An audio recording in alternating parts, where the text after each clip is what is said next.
सरकार को समझते हैं। इस पर मेरा ये तीसरा वीडियो है। पिछला 2 वीडियो नहीं देखा तो आप जा करके देख लें। मैं किसी भी एक पार्टी विशेष के लिए बात नहीं कर रहा हूँ।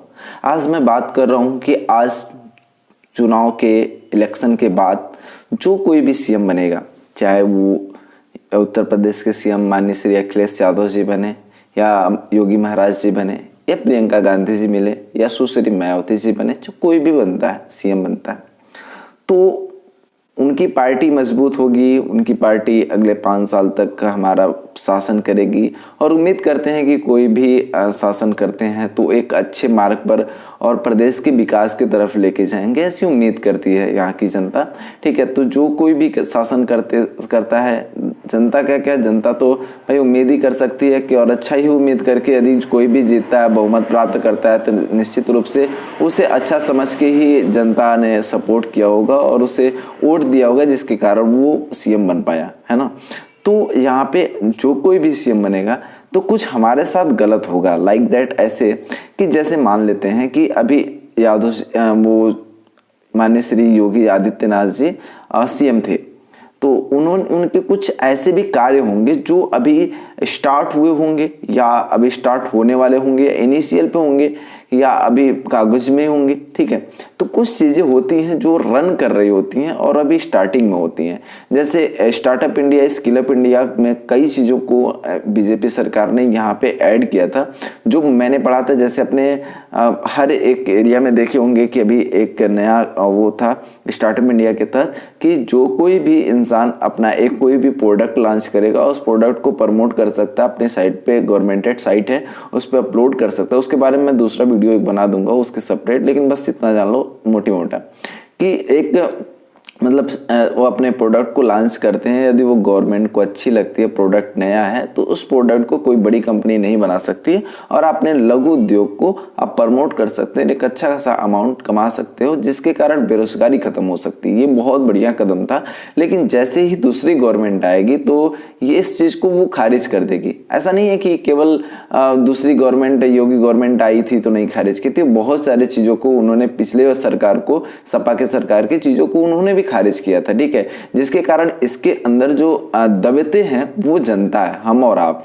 है ना। सरकार को समझिए, होता यूं है कि यदि योगी जी के द्वारा चलाई गई कोई मुहिम कंटिन्यू, अखिलेश यादव जी यदि कंटिन्यू रखते हैं तो क्या होगा कि उसकी क्रेडिट पिछली सरकार लेके चली जाती है। अर्थात ये लोग कहते हैं कि ये इसे तो शुरू योगी जी नहीं किया था, ठीक है, ये तो केवल खत्म किए हैं। तो जो शुरू करता है वो क्रेडिट लेके चला जाता है। इस चक्कर में जो गवर्नमेंट आती है वो अच्छी नीतियों को, अच्छी रणनीतियों को भी गलत बता करके उससे बैक ले लेती है और उसे दूसरे नाम से या तो प्रमोट करती है या तो नहीं करती है। तो इसमें जो अच्छी चीजें भी हैं वो लॉन्च हुई, वो जनता के हाथों से चला जाता है, तो कहीं ना कहीं ये घाटा जनता का जाएगा, है ना, पहली बात। दूसरी बात ये है कि हमारा एक घाटा और जाता है कि हम अपने इस चुनाव के चक्कर में अपने सेल्फ, मतलब जिस ऑफिस में हम काम करते हैं उनके साथ के लोगों से या हम जहाँ पे रहते हैं वहाँ पे आसपास पड़ोसियों से या अपने मित्रों से, दोस्तों से, फैमिली से, कभी कभी होता है कि हम चुनाव में अलग अलग लीडर के मत से प्रभावित होते हैं, जिसके कारण हम लोग आपस में अनबन हो जाता है और हम आपस में मिसबिहेव कर बैठते हैं। ठीक है, तो ऐसी भी चीजें हो जाती हैं। तो इसमें दूसरी घाटा हमारी सबसे बड़ी ये है, मैं भारतीय चुनाव में तो सबसे बड़ी घाटा यही जाता है कि देखता हूँ कि यहाँ पे चुनाव तो होता है किसी और का है, लेकिन यहाँ पे दुश्मन कोई और बन बैठता है। अपने ही घर परिवार में इतनी ज्यादा दुश्मनी बढ़ जाती है इस चुनाव को लेकर के। ठीक है, तो जो नहीं होना चाहिए।